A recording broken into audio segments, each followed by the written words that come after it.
What's up, Brick Builders? Mayor Brick here. Welcome back to the channel. It's the day before Thanksgiving. Hope you all are getting ready to celebrate and eat some really good food. Today is a very exciting day for me because I am about to start the process of building the tables in the basement for my new Lego City. So this is something I've been wanting to do for a while. Have finally got the time here to start the process. So I'll give you a look at the space, kind of the general plans that I'm going to be starting with for the table layout.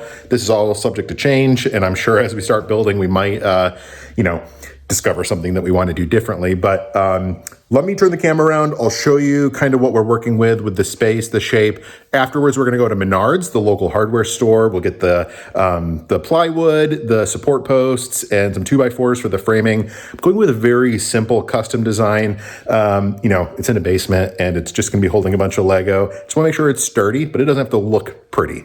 So let me show you the space. So as we've seen in previous videos, right, it's an unfinished basement. The background isn't super pretty. I've got on the left here my bulk overflow parts that didn't fit in the studio upstairs. So I just kind of store it down here. I want to make sure there's a little bit of a walkway here to still get down here if I need to. And then obviously if we have to, evacuate and use that window for something, we have to be able to do that too.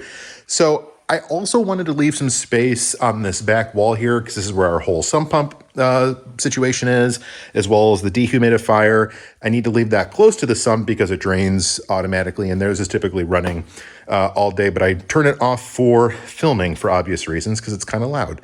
So what I'm thinking for the table layout, and I have these Dreams poly bags here to help illustrate what I'm going to be doing. It's going to basically be an H shape.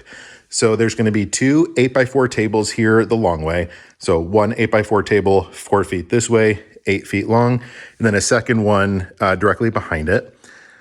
So this will be, 16 by 4. In the middle, this is where like the middle of the H is. This will just be one 8x4 table. And then over here is going to be a parallel mirror of here. So, you know what? Let me get a piece of paper and I will draw this because it'll make more sense. Okay, so here is the really scientific drawing of what the Lego City table layouts are going to look like. This is not to scale, obviously. There's going to be 5 tables total, and each one of these tables is going to be 4 feet wide by 8 feet long. And the reason for that is because that's the dimensions that the plywood comes in. So I'm trying to make it super easy of a build process and make this H shape. And the reason I have it like this is because as I'm standing here, I need to be able to reach the middle of the table. And if these are 8 feet long, this is going to be a reach of about 4 feet, which I don't even know if I'm going to be able to do that. But with a little step stool, step ladder, perhaps I can. I've seen other creators like Brixie, right? They'll make the table and then they'll put little holes in the middle that you pop up. I don't really want to be doing that. I'm too old to be getting on my knees at this point. So, this is the layout that I think will work best for me. And then we'll have an option down the road to extend these tables by another 4 feet. There's a ton of space down there, but I don't want to overdo it right from the beginning. I want to have something that's manageable that we can work with, but still have a pretty cool city. From a height standpoint, each of these tables will be about 3 feet. I'm going to have posts that are about 3 feet high for each of these. For this middle table, though, table 3, what I think I'm going to do is I'm going to raise, there'll be the base level at 3 feet, and I'm going to add a table on top of it, maybe another foot or two above, because I want to build some elevation in the city, but I also want to incorporate trains. And if you've done trains in a city, they take up a ton of space. So what I'm thinking of doing is in the space between the top of table 3 and then the elevated portion that'll be like maybe a foot higher, I'm going to use the space under there for train storage. So I'll have a bunch of tracks, maybe a little switch situation. I don't know. I haven't mapped it out yet, but I want to build it up and leave that hollow so I can have the trains pass through and then also use it for train parking and train storage. All right, so I've migrated the layout, the very technical layout, into Excel. I'm trying to figure out how much lumber I'm going to need. So like I was mentioning, each table is going to be a very simple build. The top of the table is just going to be standard 8x4 foot plywood. And I'm going to try and get the ones with a smooth finish on top. I don't need anything fancy because I'm just going to cover it with base plates anyways. In the 4 corners of each table, I'm going to have a 4x4 post. And I believe they come in 8 foot long increments. So I believe I'll need 2 per table, and that'll leave me 2 feet extra on each post. And then I can use those for other projects such as elevation. If I want to, build another table on top of the table, I can. And that's exactly what I'm going to do with this middle table here. Is the first layer will be level with all the other tables, but then there'll be a second one on top that I'll do, rock work around the outsides where this meets, because there'll be a little bit of a gap here. We'll have to figure that out. As well as underneath the second layer of that table is where I'll have all the train storage, like I was mentioning earlier. And then the frame of each table will be just made up of standard 2x4s. I'm going to do them in 8-foot sections. That should, in theory, match the dimensions of the plywood that I'm going to get. I'll have to cut the cross rails a little bit because you can't, if these are 8 feet long and this is 4 feet long, there's obviously a little section here. You'll have to trim down the edges an inch or two to allow it to fit properly. And then I'll put one across the middle just for additional bracing and support, because I imagine these are going to get a little bit heavy. So, all right, let's head to Menards. I actually did a little sheet here to help figure out what this is going to cost me. This might be of interest to you guys. But for the layout I'm planning, I'm going to need 24 2x4s and 8-foot sections. Now, I think I technically only need like 19 or 20, but I know some of these are going to get warped. I'm going to make a wrong cut. I just want to have a couple extra, and they're only $3.55 each. So that's for 24 of those, it's going to be $85.20. The plywood sheathing, I'm going to go with a 3/4 inch, a little bit thicker here for extra support. Those will be in 4x8 sections with a smooth finish. I'm going to get 6 of those. It's going to be $180. And then the 4x4x8 posts, I'm going to get 10 of those.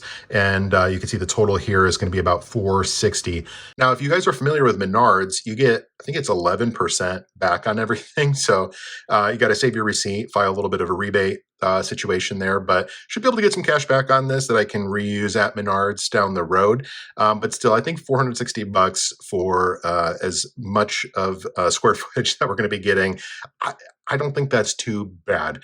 If I were to go buy these tables from IKEA, I don't even remember what they're called, the Alex tables or something with the Addles legs. I don't remember the name of it, but if I were to get those, it would be much more expensive to fill this amount of space. So let's go get the wood and we'll get building. But first, before we go get lumber, a healthy, nutritious meal. Guys, if you are sleeping on the holiday pies at McDonald's, you are missing out. This is literally the one thing my wife and I look forward to every holiday season is the holiday pies at McDonald's. They are delicious. Let me show you. I might even just eat this before I eat my lunch.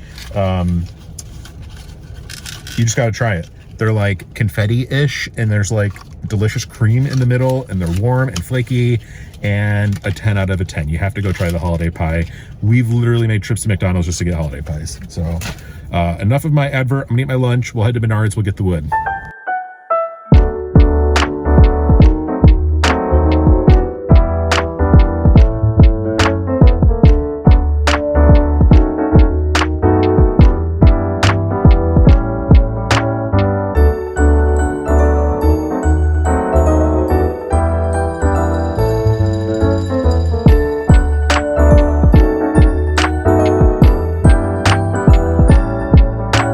Okay, we have all of the wood pieces cut, and it is now time to start assembling the tables. We have the 8x4 plywood here that'll be the top of the tables. These 2x4s here are in 8-foot increments. These are going to go on the left and right sides of the plywood tables. I have these smaller ones. These are 43 inches. These will go 3, one at the front, one in the middle, one across the back. And then of course I have my posts over here. Those are gonna go in the corners. We'll have 4 of those. So I'm gonna get this up and we'll get a time lapse going of the build process of the tables.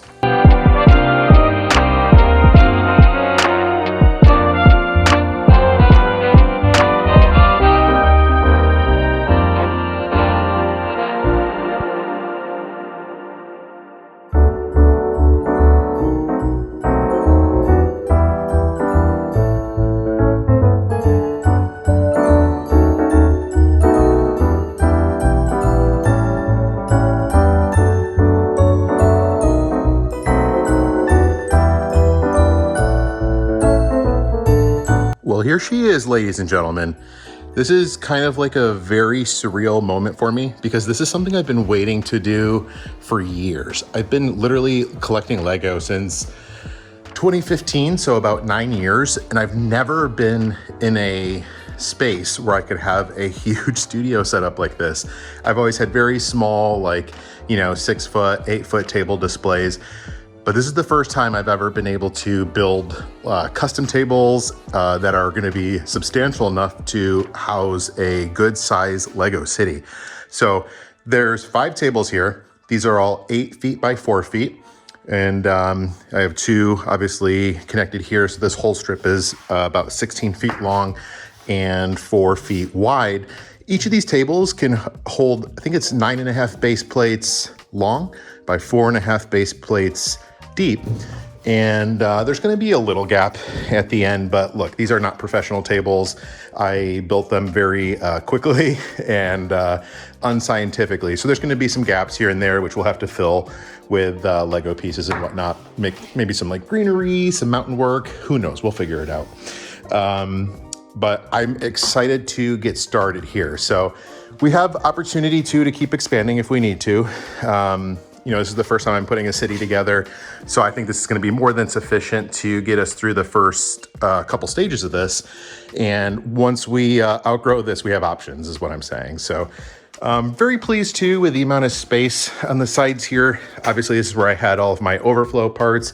I've since consolidated them over by the furnace, which we'll take a look at in a second. But I don't know, there's maybe, 2.5, 3 feet here to get through. So plenty of space. I got the sump pump area here still cleared out. The camera makes it look a little tighter than it really is. I mean, you can see where I'm standing. There's a good deal of space here. And I'm really happy with these little inlets too, so I can get in and, get different shots of the city and also work on it as we go. So next steps, we have all of my U sets here. There's a ton. And each of these boxes, it's not just one set. There's maybe like anywhere from, if it's a modular, there's 2 of them in each of these boxes. Or if it's a smaller set, there could be almost like 8 to 12 sets in a box. So we have a lot to go through and build. And then I have all my excess parts here. I've consolidated these down, organized them by part type. So it'll be a little bit easier for me to come in and find what I need. All right, so that's an overview of the tables. We went through the build process. I know it was kind of a quick time lapse for you. For me, this is probably the most physical activity I've had all week, so, but it was good, it was fun. Glad to get these up. So next we're going to take a look at getting some lighting because this Soul light right here is not gonna do enough for the Lego City. I have an idea. I saw some Black Friday deals at Harbor Freight for a certain brand of overhead shop lights, and you can connect up to 4 of them. Now, I am not an electrician, so I don't want to play with wiring at all. I do have an outlet over there, so what I think I'm gonna do is figure out some sort of shop lighting system where I can connect like 1, 2, 3, 4 lights, have them connected, and then just plug them in down there. So I'm gonna go take a look at lighting and hopefully it gets a little brighter in here. All right, guys, we got our lights installed here. I was trying to find something that I could plug into the wall like I was saying and not do like a hard wired thing. I'm trying to go as budget conscious as possible, but still produce the intended result. So I got these lights. I went to Harbor Freight. I saw they had these on a Black Friday sale where you can link up to 4 of them. You just plug it into the wall. They're these Braun ultra bright 4-foot LEDs with 10,000 lumens. I wanted something, obviously it's a basement, it's dark. I want it to be bright down here while I'm filming and building. And so you can definitely tell, like, this is an amateur lighting job, right? Like, this is not a professional install. These are just lights you plug into the wall and you can link up to 4 of them. So I plugged it in over here. We have a conduit here with some electric. I just ran a extension cord, and then we have number 1, number 2, number 3, and number 4. And they're not, this one here, for example, you could see it's not super level, it's not perfect, but again, we're just trying to get light down here. I'm not really gonna be filming the lights. What I'm filming needs to be in the light. So anyways, you can tell I'm gonna probably hang these cords at some point so they're not just like, dangling. and figure out maybe a better way to, I don't know, make it a little bit more pretty, but it's functional for the time being. So I'm gonna set this up on a tripod. I'm gonna show you a before and after, because holy crap, these things make a difference. Let me get you on the tripod here. Okay, so this is what it looks like with just the standard lighting in the basement. This is the one LED that you see right up here in the middle. This is what it looks like with standard lighting. And now I'm gonna go flip these new lights on. Ha-ha! Let there be light!